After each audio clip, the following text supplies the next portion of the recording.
오늘 우리에게 주시는 하나님 말씀은 출애굽기 6장 2절에서 13절 말씀입니다.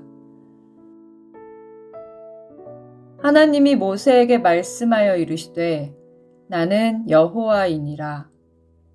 내가 아브라함과 이삭과 야곱에게 전능의 하나님으로 나타났으나 나의 이름을 여호와로는 그들에게 알리지 아니하였고 가나안 땅 곧 그들이 거류하는 땅을 그들에게 주기로 그들과 언약하였더니 이제 애굽 사람이 종으로 삼은 이스라엘 자손의 신음소리를 내가 듣고 나의 언약을 기억하노라. 그러므로 이스라엘 자손에게 말하기를 나는 여호와라. 내가 애굽 사람의 무거운 짐 밑에서 너희를 빼내며 그들의 노역에서 너희를 건지며 편팔과 여러 큰 심판들로써 너희를 속량하여 너희를 내 백성으로 삼고 나는 너희의 하나님이 되리니 나는 애굽 사람의 무거운 짐 밑에서 너희를 빼낸 너희의 하나님 여호와인 줄 너희가 알지라. 내가 아브라함과 이삭과 야곱에게 주기로 맹세한 땅으로 너희를 인도하고 그 땅을 너희에게 주어 기업을 삼게 하리라. 나는 여호와라 하셨다 하라. 모세가 이와 같이 이스라엘 자손에게 전하나 그들이 마음의 상함과 가혹한 노역으로 말미암아 모세의 말을 듣지 아니하였더라. 여호와께서 모세에게 말씀하여 이르시되 들어가서 애굽 왕 바로에게 말하여 이스라엘 자손을 그 땅에서 내보내게 하라. 모세가 여호와 앞에 아뢰어 이르되 이스라엘 자손도 내 말을 듣지 아니하였거든 바로가 어찌 들으리이까. 나는 입이 둔한 자니이다. 여호와께서 모세와 아론에게 말씀하사 그들로 이스라엘 자손과 애굽 왕 바로에게 명령을 전하고 이스라엘 자손을 애굽 땅에서 인도하여 내게 하시니라.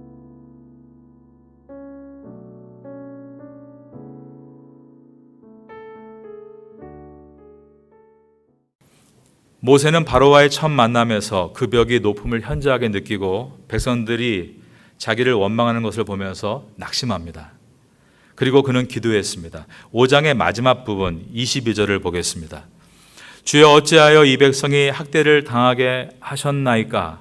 어찌하여 나를 보내셨나이까? 두 가지의 질문을 던지고 있습니다. 하나님을 원망하고 있지만 분명 모세는 이것이 기도임을 우리에게 보여줍니다. 22절은 모세가 여호와께 돌아와서 저를 따라하겠습니다. 아뢰되 이 표현을 통해서 이것이 기도였음을 보여주고 있는 것입니다. 그리고 6장 1절에서 모세의 기도에 대한 하나님의 응답이 시작이 됩니다. 기도에는 반드시 응답이 있다는 것을 보여주고 계시고 모세가 불평하는 기도였음에도 불구하고 하나님은 신실하게 모세에게 응답해 주신다는 메시지인 것입니다. 금요일 날 생명의 삶 본문이 5장의 마지막으로 끝나지 않고 6장 1절에서 끝낸 것은 참 잘했다라는 생각이 듭니다. 예전엔 장과 절이 없었죠. 5장 23절에서 끝나게 되면 모세가 원망한 것밖에는 남지 않습니다. 그런데 그 다음에 1절을 더해줌으로 이 속에 하나님의 풍성한 위로가 시작된다는 것을 보여주고 있기 때문에 오늘 생명의 삶 본문의 처음과 끝은 참 잘 나누었다라는 생각이 드는 것입니다.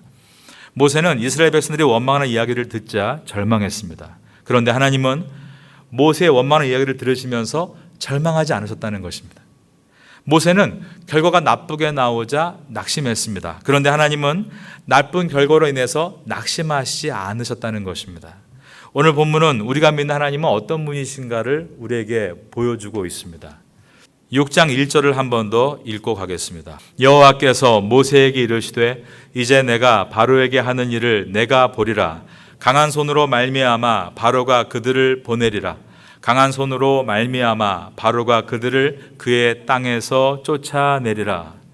하나님은 모세에게 바로는 결국 이스라엘 백성을 치려고 시킬 수밖에 없다라고 하시면서 그 이유가 하나님의 손이 강하기 때문이다라고 하셨습니다. 영이신 하나님께서 손이 없으시죠.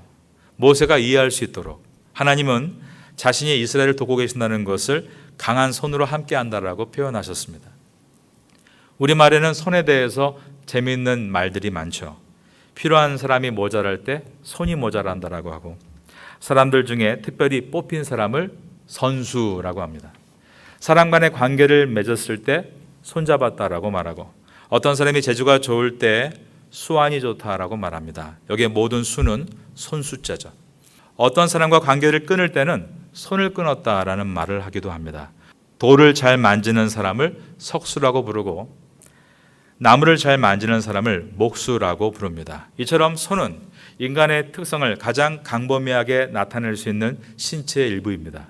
그러므로 하나님께서 모세에게 하나님이 어떤 분이신가에 대해서 먼저 강한 손으로 표현하신 것은 하나님이 우리를 이렇게 도우시겠다는 말씀입니다. 그리고 나서 나는 여호와 하나님이시다라고 하셨습니다. 2절입니다. 하나님이 모세에게 말씀하여 이르시되 나는 여호와이니라. 그리고 나서 나는 전능하신 하나님이다라고 하셨습니다. 3절입니다. 내가 아브라함과 이삭과 야곱에게 전능의 하나님으로 나타났으나 나의 이름을 여호와로는 그들에게 알리지 아니하였고, 전능의 하나님, 히브리어로 엘샤다이라고 합니다. 하나님은 모세의 조상인 아브라함과 이삭과 야곱에게는 엘샤다이, 전능의 하나님으로 나타나셨다고 했습니다. 그러나 그들에게는 여호와 이름으로는 알리지 않았다라고 하셨습니다. 하지만 창세기를 보면 하나님은 아브라함과 이삭과 야곱에게도 하나님의 이름을 여호와로 소개하셨습니다. 창세기 15장 2절을 읽어드립니다. 아브라함이 이르되 주 여호와여 무엇을 내게 주시려 하나이까? 나는 자식이 없사오니 나의 상속자는 이 다메섹 사람 엘리에셀이니이다. 창세기 22장 14절에도 아브라함이 그 땅 이름을 여호와 이레라 하였으므로 오늘날까지 사람들이 이르기를 여호와의 산에서 준비되리라 하더라. 이처럼 아브라함은 하나님의 이름을 여호와로 알고 있었고, 그의 아들인 이삭도 하나님의 이름을 여호와로 알고 기도했다고 되어 있습니다. 창세기 25장 21절입니다. 이삭이 그의 아내가 임신하지 못하므로 그를 위하여 여호와께 간구하매 여호와께서 그의 간구를 들으셨으므로 그의 아내 리브가가 임신하였더니, 그리고 또 그의 아들 야곱도 하나님께서 야곱에게 직접 나타나셔서 나는 여호와다라고 말씀하셨다고 했습니다. 창세기 28장 13절입니다. 또 본즉 여호와께서 그 위에 서서 이르시되 나는 여호와니 너의 조부 아브라함의 하나님이요 이삭의 하나님이라. 내가 누워있는 땅을 내가 너와 내 자손에게 주리니라고 되어 있는 것입니다. 그러므로 오늘 본문에서 하나님이 모세에게 내가 아브라함과 이삭과 야곱에게 전능의 하나님으로 나타났지만 나의 이름을 여호와로는 그들에게 알리지 아니했다 해서 중요한 말은 바로 알리지 아니했다, 알다란 단어입니다. 여러분, 알다, 이 히브리어는 야다란 단어인데요, 이것은 그냥 지식으로 아는 것이 아니라 뼛속 깊이 체험하다란 뜻입니다. 모세의 조상들은 하나님께서 그들의 후손을 하늘의 별과 같이 바다의 모래같이 많게 하시겠다는 언약을 받았지만 그것은 개념이었습니다. 그것이 어떤 것인지는 몰랐다는 것입니다. 그러나 모세와 이스라엘 백성들은 하나님께서 신실하게 지금까지 인도해 주심으로 60만이라는 남자의 숫자죠. 모두 합치면 200만이 넘는 하늘의 별과 같은 바다의 모래 같은 자기들을 보고 있고, 이 엄청난 사람들이 정말 주님의 약속과 같이 애굽을 떠나서 홍해를 건너 이제 광야로 나아가는 것을 보게 될 것이다. 바로 그것을 알게 될 것이다. 체험하게 될 것이다 라고 하신 것입니다. 4절입니다. 가나안 땅 곧 그들이 거류하는 땅을 그들에게 주기로 그들과 언약하였더니, 그러므로 여기서 너희들에게만 여호와 하나님이심을 알게 하리라 라는 뜻은 너희들은 하나님이 정말 언약을 어떻게 지키시다는 것을 체험하게 될 것이다 라는 말씀이었습니다. 5절입니다. 이제 애굽 사람이 종으로 삼은 이스라엘 자손의 신음소리를 내가 듣고 나의 언약을 기억하노라. 모세와 이스라엘 백성은 하나님께서 언약을 성취하시는 것을 직접 경험하게 될 것이다. 이 경험은 장엄하고 완벽한 구원의 경험이 될 것이다 라고 하십니다. 이어지는 6절에 보면 하나님께서 나는 여호와라 하시면서 이스라엘 백성을 애굽에서 빼내시고 건져내시겠다는 표현을 한 다음에 성경에서 최초로 속량이라는 단어를 사용하십니다. 6절입니다. 그러므로 이스라엘 자손에게 말하기를 나는 여호와라 내가 애굽 사람의 무거운 짐 밑에서 너희를 빼내며 그들의 노역에서 너희를 건지며 편팔과 여러 큰 심판들로서 너희를 속량하여. 여기에 속량이라는 단어가 나오는데 우리를 구속하신다, 구원해 내신다는 뜻인데 여기에 처음 등장하고 있습니다. 7절입니다. 너희를 내 백성으로 삼고 나는 너희의 하나님이 되리니 나는 애굽 사람의 무거운 짐 밑에서 너희를 빼낸 너희의 하나님 여호와인 줄 너희가 따라하겠습니다. 알지라. 다시 알다, 야다란 단어를 사용하시므로 모세와 이스라엘 백성은 애굽에서 빼냄을 받고 건짐을 받고 홍해를 지나 놀라운 광경 속에서 속량이라는 그 단어를 개념이 아닌 실제로 체험하게 될 것이다. 체험해서 알게 될 것이라고 하신 것입니다. 하나님은 약속을 반드시 이루시는 하나님, 그 하나님을 야다, 너희들은 체험을 통해 알게 될 것이다 라고 하셨습니다. 8절입니다. 내가 아브라함과 이삭과 야곱에게 주기로 맹세한 땅으로 너희를 인도하고 그 땅을 너희에게 주어 기업을 삼게 하리라. 나는 여호와라 하셨다 하라. 이처럼 하나님께서는 출애굽기 3장에 이어서 모세에게 다시 한번 확신에 거할 수 있도록 말씀해 주고 계십니다. 성도에게 확신, 컨빅션은 결코 환경에 있지 않습니다. 성도에게 확신은 오직 하나님 말씀 안에 있는 것입니다. 모세는 다시 힘을 얻어 이스라엘 백성들을 만났습니다. 그러나 그 이스라엘 백성의 상한 감정은 좀처럼 해결되지는 않았습니다. 9절입니다. 모세가 이와 같이 이스라엘 자손에게 전하나 그들이 마음의 상함과 가혹한 노역으로 말미암아 모세의 말을 듣지 아니하였더라. 하나님은 모세에게 애굽 왕 바로에게 가서 이스라엘 자손을 내보내라라고 말하라고 하셨습니다. 10절부터 봅니다. 여호와께서 모세에게 말씀하여 이르시되 들어가서 애굽 왕 바로에게 말하여 이스라엘 자손을 그 땅에서 내보내게 하라. 그러나 방금 이스라엘 백성들이 모세에게 거절을 했죠. 또 모세는 거절을 당한 것입니다. 그러니까 모세의 상한 감정이 또 회복되지 않았습니다. 그래서 모세는 가지 못하겠다라고 하나님의 명령을 거부합니다. 핑계는 나는 입이 둔해서라고 했습니다. 12절입니다. 모세가 여호와 앞에 아뢰어 이르되 이스라엘 자손도 내 말을 듣지 아니하였거든 바로가 어찌 들으리이까 나는 입이 둔한 자니이다. 나는 입이 둔한 자니이다. 이 말은 모세가 이미 자주 꺼낸 말입니다. 자신은 하나님의 임무를 수행할 수 없는 능력에 문제가 있는 사람이다라는 말입니다. 그런데 이 말 속에는 하나님의 선택에도 문제가 있다라는 뜻입니다. 모세가 이스라엘 백성들에게 거절당했듯 또 하나님은 모세에게 다시 한번 거절을 당하고 있습니다.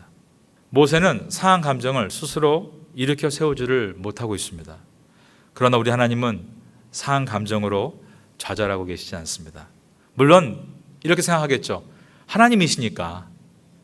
그러나 여러분, 우리가 묵상의 목적이 그분을 닮아가는 데 있다면 하나님이 이와 같이 모세와 이스라엘 백성 앞에서 거절을 당하고 외면을 당하셔도 좌절하지 않으시고 꿋꿋하게 이 일들을 이끌어 가시는 것은 우리에게 많은 생각을 하게 만듭니다. 예수님도 제자들이 모두 자신을 부인하고 거절당하셨음에도 묵묵히 십자가의 길을 끝까지 걸어가지 않으셨습니까?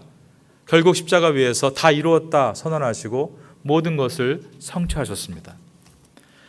어려운 시대를 우리가 살면서 우리도 예수님을 닮아서 어떠한 환경이나 상황이나 거절 속에서도 이렇게 꿋꿋하게 묵묵히 갈 수만 있다면 우리의 미래는 반드시 하나님의 뜻을 이루고 사명을 완성할 수 있다는 것을 돌아보게 되는 것입니다.